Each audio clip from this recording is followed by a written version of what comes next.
Hello, and welcome to Science Talks, where we talk about the hottest new ideas of 2025 using science.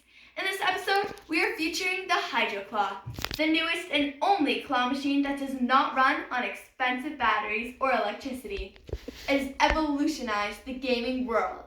Now let's turn it over to Lily, the inventor and CEO of the famous Hydroclaw. Hello, thank you for your invitation.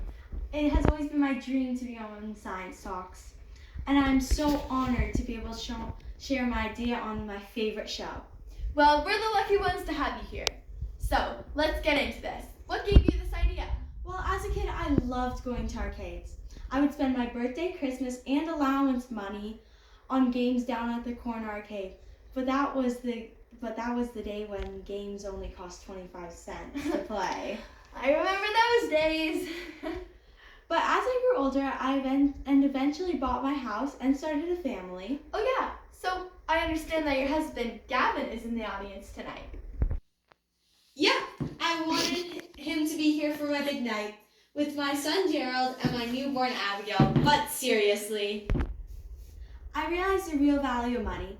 $20, like it would in my childhood, was not going to put food on the table. I realized that millions of families are just scraping by and doesn't really leave any room for play and enjoyment because those things in life probably cost money. So, what was the obvious solution for me? The Hydroclaw. Of course! But what made you choose this type of substitute for a battery? Oh yes, if those of you are listening haven't clued in, my claw works entirely on water. I chose water as the main component because it is not expensive and pretty accessible for most families to access, so everyone can enjoy. As well, water has certain qualities that make it an ideal fluid. The viscosity is low and the flow rate is high, so that it easily moves through the tubes connecting each syringe. Second, water is not very dense, so that is why the tubes and connecting the objects are not very heavy. Because to use the pasteurized water is very light system. It makes the claw machine very light and makes it easy to move, perfect for children and adults alike. Wow, that's a whole lot of information to have to process, but interesting nonetheless. But I must say though, I saw the first prototype of the Hydroclaw. How was the building process for that one? And how did you make sure everything worked correctly? Well, I thought building it was going to be a downfall. Me and my partner Jamie, who sadly couldn't be here tonight, went through a whole process of trial and error for each step. Sometimes we tested a part that didn't work properly, so we had to fix that and find the problem.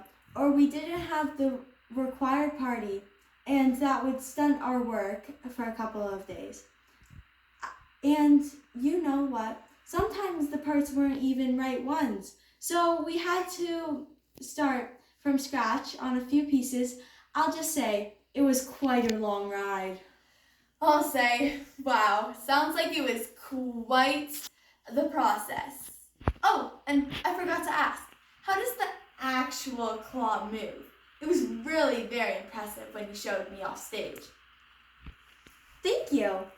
The claw works solely by water, air, and syringes. The syringes fill with water and use the pressure to push the fluids through the tubes. One syringe has to be compressed while the other one is expanded. But once the water flows through, it puts pressure on the plunger, the back of the syringe, and expands it so that it moves the attached claw and arms. So this is basically pneumatic and hydraulic system. The pneumatic aspect is the pressure or pressurized air. The hydraulic part is the water going through the tubes and moving the arm. All of this is so interesting. You know all about these systems and how fluids work. I think your boss should give you and your partner Jamie a big A+ for this assignment. Yeah, I think so too. that's it for tonight's episode of Science Talk. Tune in next week for Emma and Ivy's hydraulic compressor. Thanks for watching, and let's give Lily a big round of applause for being here tonight.